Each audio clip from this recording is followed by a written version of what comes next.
Now, in XLRI, we started this rural immersion program in 2005-7, and our goal is to kind of introduce business students who've never been exposed to realities of life to what happens in a village or rural. So, if you could start off with one story from your own lives, one by one, on how a visit to a village or a similar center kind of helped you shape, become a better business leader.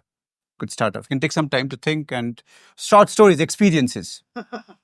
It's a very interesting topic, and I said to Deepak, I'll definitely come to this. So I am the services leader for APAC for Avaya and the MD for India. That's one job I do. And the other job, and that's why I got interested when you were talking about farming. Other job I do is I'm converting a barren land into an organic food forest. Okay, and I'm building a food forest near Pushkar, and it was completely a barren land. I have planted thousands of trees, and they're coming to production. And the journey has been going for last 6-7 years. Now, to the point you raised, agriculture has its own set of nuances. One is it's highly unstructured, way too complex, bureaucratic to a large extent. But there's a spark in the people in the village. They may not be well educated, but doesn't mean they don't have a high IQ. Some of the best business acumen I have seen how to navigate things is from the laborers who have worked in the farm. Contentment is very high. Anxiety levels are much lesser. If you give and uh, if one has to really see and feel what real India is, I say this to people. I did not learn so much in the corporate job. What I learned around whenever I'm building this food forest, it's the resilience, what it brings you. It's tremendous because you plant trees. The 30-40% is the fertility rate, and the mortality rates are high, especially if you are doing natural. Then you plant it again, and that motion continues. So it builds a great resilience. Okay, it also allows you to become humble in life, right? When you interact with different people and you see the happiness they draw without having any material assets around it, it really makes you start thinking that what really humility is. Otherwise, it's all on the paper. That thing. The third is at times in a corporate world, we give a lot of credence to high pedigree, and we believe a person with a pedigree has a good knowledge, but it makes you really realize that there are people who do not have strong pedigree, but they still have a good business acumen. And um, many times you would find people in the villages, they have not succeeded is only because of lack of exposure.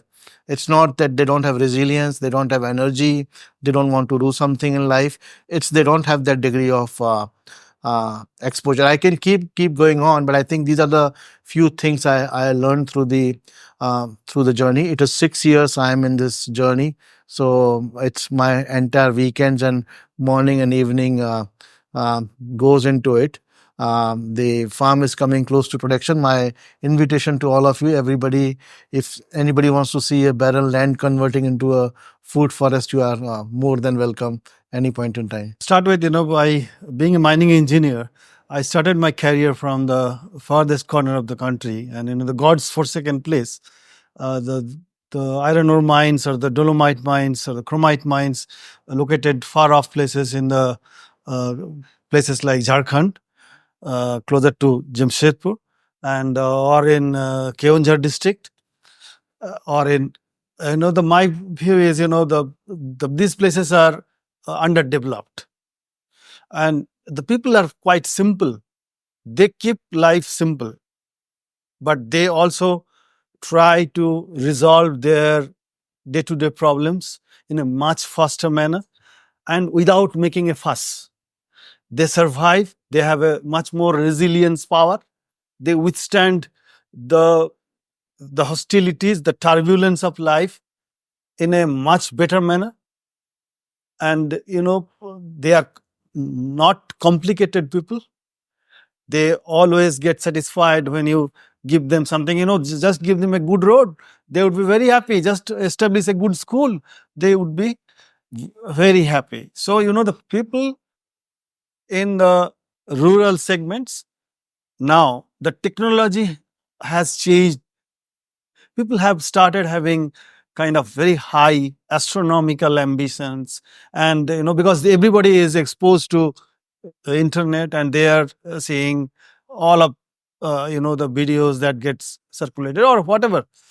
The point that has creating a mismatch between what the country can offer and what they have aspirations.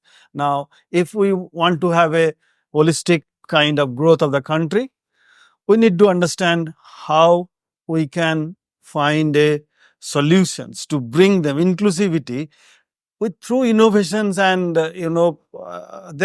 we cannot tell our students to go and survive and spend time, create businesses in those places, because we ourselves have run away from those God's forsaken place, because they do not have the facilities like educations, medical facilities, the basic the hygiene factors, those are basic facilities are unavailable there. So we cannot ask our students to go there and mandatorily do something for the that's my I will rather we have to tell them that this rural segments with such a strong kind of resilience power and such a high ambitions, and so I would rather say the educations in the they don't create that elitist, they don't study in the Indian Ivy Leagues like in XLRI or things like that, but still they are they are well educated, they are they are quite familiar with the intricacies of the lives. They can be a better manager who are kind of more down to earth. They can resolve the problems much more simpler manner rather making it a fuss or creating complex unnecessarily. The people from rural segment of India are in a way far better than the people who are from the urban or the so-called metro cities. That's my view, and we cannot force our students. It's a mandatory go and have some immersion. When we ourselves have run away from those places, and I have spent part of my life there. Now I have in so that's a realities of life. We cannot ask them, but at the same time we can try to tell them that's the emerging market, that's a big market, and how through innovations and technology how we can tap that market, and at the same time the economy will take care of their growth. So I'll keep it short. That when we are talking about one management lesson or a leadership lesson that we can absorb from the rural sector. So one thing which I very clearly believe, which I have been able to absorb, is the ability of the rural population to overcome their fault lines and solve the problem at a community level. The way they solve the problem and come together and solve large problems at a rural level is something which is remarkable. So I think that's one thing which because my work takes me to the hinterland, because I do a lot of digital transformation work for government across the sectors.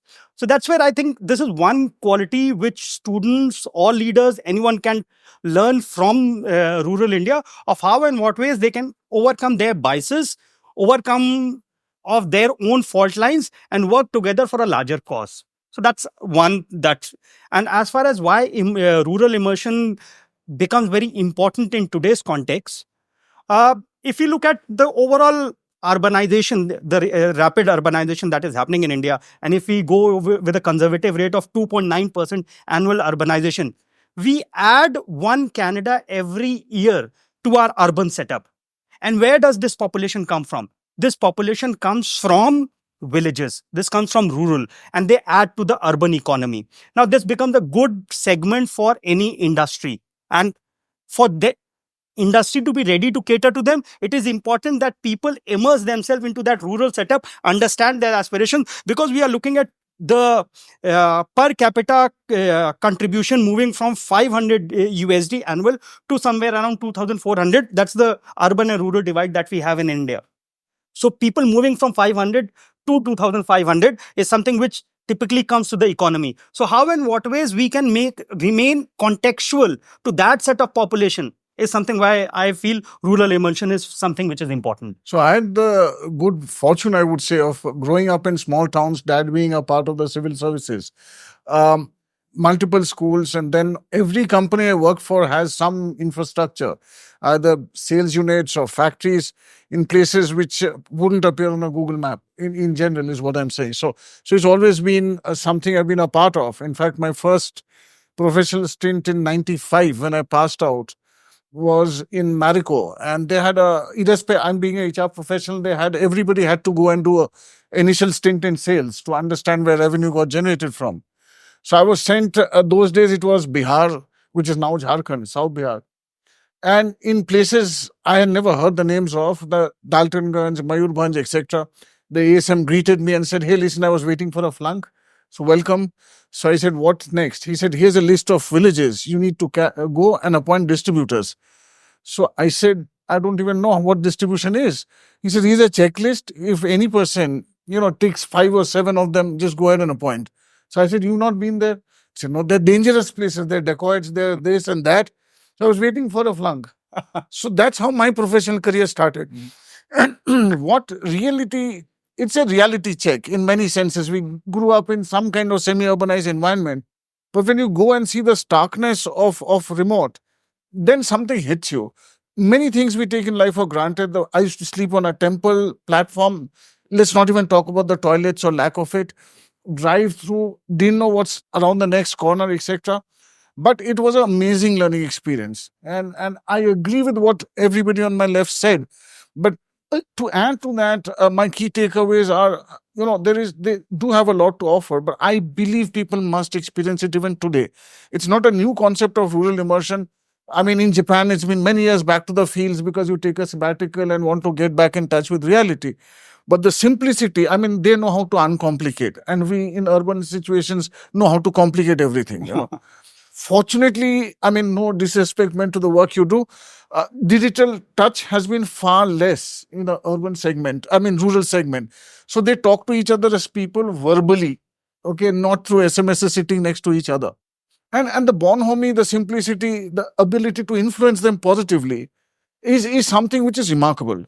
And I think sometimes it's misused because they're simple minds. The influence can be negative, positive, whatever it is. And the first thing I said here, nobody comes to the shop, but you go to the shop, they will receive you as if you're the guest. So if you're a distributor waiting for a retailer to come and pick up stuff, you'll be saying, "Hey, how does this work?" So I think it's a reality check because that's where still the population is. That's where the nutrition comes from for the country. And how to uncomplicate, how to get away. I mean, we all talk about getaways. It's a professional getaway, it's a mental getaway, psychological getaway, how to go back to the roots and uncomplicate. I think it's a fantastic thing to do. Thank you.